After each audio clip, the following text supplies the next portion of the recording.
Good morning, everyone. Hope you all are doing good.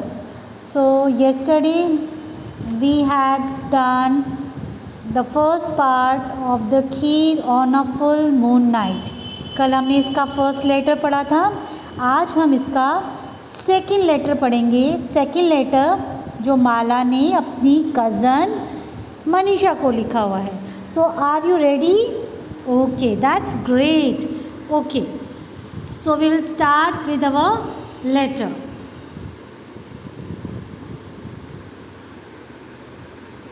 Okay.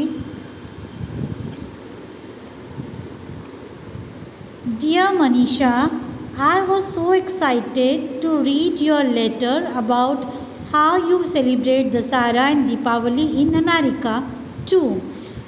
माला लिखती है कि मनीषा, मैं बहुत एक्साइटेड हूँ ये पढ़ के कि आप अमेरिका में दशहरा और दीपावली कैसे सेलिब्रेट करते हैं. I showed your letter to Manu. मैंने लेटर मनु को भी दिखाया. He thinks it's very funny that you don't celebrate on the date of the festival but on the weekend closest to the day. How do you manage to fit all the Navratri celebrations over one weekend. Do send picture this year. तो माला लिखती है कि मैंने ये letter अपने भाई मन्नू को भी दिखाया और उसको ये थोड़ा सा फ़नी लगा कि तुम जो अपने फेस्टिवल्स होते हैं उनको सेम डेट पे सेलिब्रेट ना करके तुम अपने फेस्टिवल्स वीकेंड पे सेलिब्रेट करते हो. वीकेंड यानी वीक का एंड दिन, लाइक संडे. जैसे हम लोग यहाँ पर संडे में हमारा वीकेंड होता है, ऐसे ही अमेरिका में भी संडे है. तो अगर सपोज़ यहाँ पर दिवाली फ्राइडे की है तो हम वो दिवाली कब सेलिब्रेट करेंगे? संडे में. कहाँ पर? अमेरिका में. जो मनु को बहुत फ़नी लग रहा है. तो माला बोलती तुम ये सब कैसे मैनेज करते हो कि सारे सेलिब्रेशन वीकेंड पे करना और मुझे सबकी आप पिक्चर सेंड करना. नेक्स्ट वो लिखती हैं दशहरा हॉलीडेज़ आर हियर. यहाँ पर अभी दशहरा की हॉलीडेज़ हैं. इन Tamil Nadu people love to set up a Navratri Golum which is display of dolls on 3 to 9 steps. वो बोलती तमिलनाडु में नवरात्रि गोलू सेलिब्रेट करते हैं और इस दिन 3 से 9 सीढ़ियों तक वो बनाते हैं और उनके ऊपर सीढ़ियों पर डॉल्स को रखा जाता है. आप फ़ोटो में भी देख सकते हैं ये स्टेयर्स बनाई हैं, सीढ़ियाँ जिस पे डॉल्स रखी गई हैं. तो ये 3 से लेके 9 सीढ़ियाँ तक हो सकती हैं.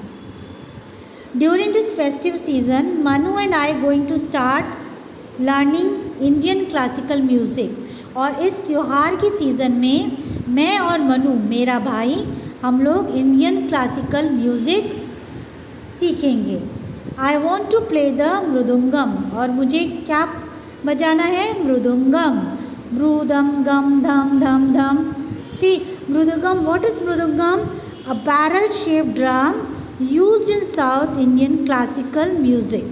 ओके, ये ड्रम होता है जो साउथ इंडियन क्लासिक म्यूजिक में बजाया जाता है. Manu wants to learn to play the flute. Manu को बांसुरी बजाना सीखना है और अम्मा को स्कूटर चलाना सीखना है. आगे माला लिखती हैं Deepavali will also come soon. Deepavali भी आने वाली है. In the dark moonless night all the houses will look so pretty when they are lit up with diyas and candles. तो दीपावली आने वाली है और दीपावली किस दिन होती है? जिस दिन आसमान में मून नज़र नहीं आता. मूनलेस नाइट होती है वो. ठीक है, तो उस दिन सभी लोग क्या करते हैं? अपने घरों को लाइट किससे करते हैं? दिया से, कैंडल से. Some people put electric light that you can go on and off. तो कुछ लोग इलेक्ट्रिक लाइट्स भी लगाते हैं, लड़ियाँ लगाते हैं जो जलती और बुझती रहती हैं. I like to burst crackers too. मुझे पटाखे जलाना भी बहुत पसंद है. But our teacher says that crackers are bad for the air. लेकिन मेरे टीचर बोलते हैं कि क्रैकर जो पटाखे होते हैं वो जलाना अच्छी बात नहीं होती है, क्योंकि वो एयर को पोल्यूट करते हैं, पोल्यूशन फैलाते हैं। ही सेज, वो कहते हैं, if we don't take care of the water, air and land, then the season will all change after some years. मेरे टीचर बोलते हैं अगर हम वाटर की, एयर की और लैंड की केयर नहीं करेंगे तो ये किस पे इफ़ेक्ट करेगा? सीज़न पे। और कुछ साल बाद ये सारी सीज़न चेंज हो जाएंगे, यानी गर्मी में बहुत ज़्यादा गर्मी पड़ने लग जाएगी, ठीक है, या गर्मी की जो ड्यूरेशन है वो बहुत बढ़ जाएगी, सर्दी बहुत बढ़ जाएगी, यानी इनका जो फ़र्क है वो सीज़न पर आएगा अगर हम ज़्यादा पोल्यूशंस फैलाएंगे। I wonder how that will happen. वो बोलती मुझे पता ही नहीं चल रहा ये सब ऐसा भी हो सकता है, तो वो सरप्राइज़ हो रही है। इट इज़ गेटिंग कोल्डर, अब यहाँ पर क्या आने वाली है? सर्दियाँ। This season just after Sharad Ritu is called Hemant Ritu in Sanskrit, says granny. Granny बोलती है कि शरद ऋतु के बाद जो सीज़न आता है उसको हम क्या बोलते हैं? हेमंत ऋतु संस्कृत में। And it is a short season in India, ये बहुत ही छोटा सीज़न होता है। And winter will be here soon, और यहाँ पर सर्दियाँ भी अभी आने वाली हैं। मनु सेंड्स हिज लव, अभी वो एंड कर रही है लेटर का, तो बोल रही है मनु ने तुम्हें प्यार भेजा है। He wants to see the picture of you and mama and atya, but specially of your new puppy.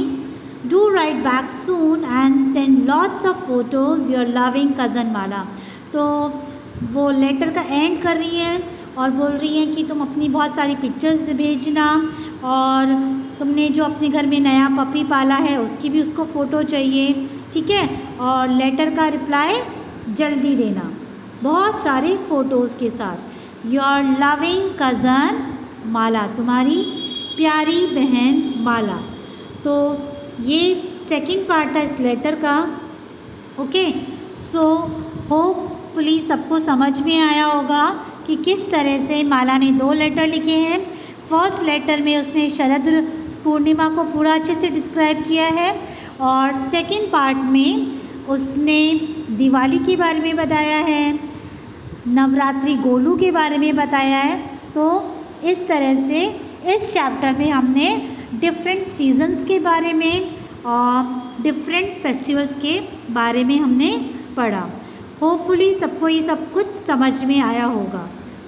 So bye for now everyone, thank you so much, bye bye, take care.